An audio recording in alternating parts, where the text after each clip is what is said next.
Raise your hand if you love coffee. Now, raise your hand if you spend what feels like half of your paycheck on coffee every single week. If you raise your hand to one or two of these options, you are similar to over half of the American population. According to Cornerstone Coffee, 62% of Americans drink coffee every day, and 48% purchase it from outside of their homes. Coffee is great, but it does get expensive. If you're like me and you want a coffee every single morning, I am here to inform you how to make a perfect drink and the benefits that come along with it. Your first step to making the perfect drink is the beans and the grind. Now, this is all customizable to your taste, but if you like a darker, stronger coffee, you're going to pick a darker roast. If you like a lighter, sweeter coffee, you are going to pick a light roast, and there's things in between. Now, when you are buying your beans, you need to make sure that you're buying locally grown beans or beans that have not been produced to sit on the shelves for multiple weeks at a time.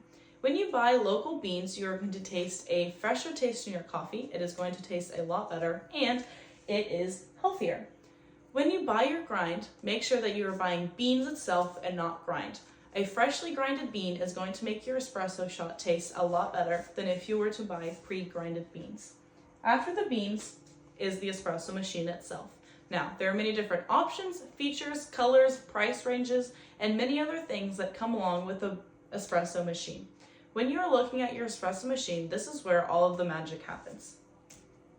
You're going to need a tamper and a portafilter that comes with your espresso machine, and this is how we're going to pull the perfect shot. When pulling a perfect shot, you need 14 grams of freshly ground coffee beans, and it takes 17 to 27 seconds to pull.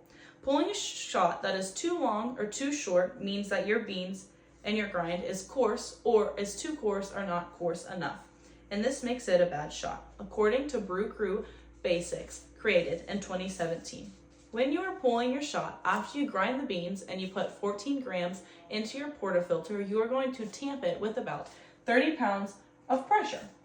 When you do this, you are then going to put the portafilter into the machine and pull the shot. Now, the shot that needs to make it taste good needs to be between 17 seconds and 27 seconds to make it taste like a good shot.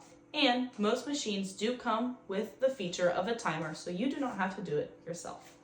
After you've pulled the perfect shot, it is now time to assemble your drink. You can make things like a latte, which is going to have more milk, or an Americano, which is going to be like a black coffee you would make with your Keurig. When you go to Starbucks, you most likely are going to order a latte. So when you first order a latte, the first thing you're going to do is add your flavors. Now, there are endless possibilities with which flavor you want to add to your drink. After you add your flavors, you are going to add your milk. Well, after you add your flavors, you're going to add your espresso shot that we just pulled. After the espresso shot, you're going to add your milk. You can add half and half, 2%, oat milk, whichever you like is all up to you. When you are assembling your drink, there's going to be certain measurements for each ingredient that you add into your drink. For a medium, you're going to add 1 to 2 ounces of flavor. You're then going to add 2 espresso shots and then fill it up to the 12-ounce line with whichever milk you'd like. If you were making an Americano, you would just do the flavor, espresso, and then fill it up with water. Or there are many different options that come along with it. If you want a hot drink, you're going to have to steam your milk. When you do this, you need to make sure that your espresso machine comes with a steam wand.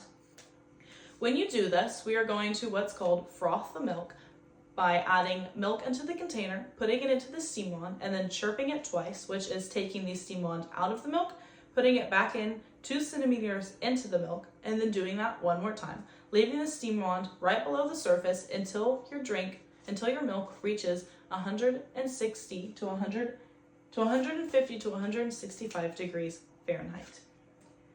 Steaming your milk or icing your drink is going to allow you to make the perfect customizable drink that you would like. Now, there are way more options than a latte or an Americano, but these are some of the most efficient and easy drinks that you can make at home by yourself.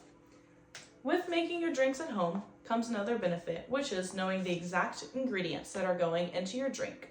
You're going to know the sugar levels, the caffeine levels, and anything else in between. You also are going to save a lot of money. If you're anything like me, a college student, you do not want to spend a lot of money on coffee every single week. Adding up the averages to about how many people buy coffee every single week, you can spend up to $1,200 in coffee a year.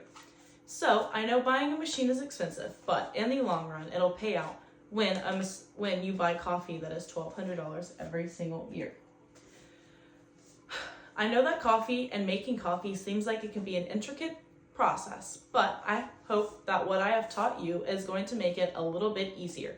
And I also hope that you know that there are many benefits that come along with making coffee. Now, I'm going to show this video to you about how to make a perfect espresso-based drink at home.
After this speech, you now know how to make a great espresso-based drink at home and all of the benefits that come along with it.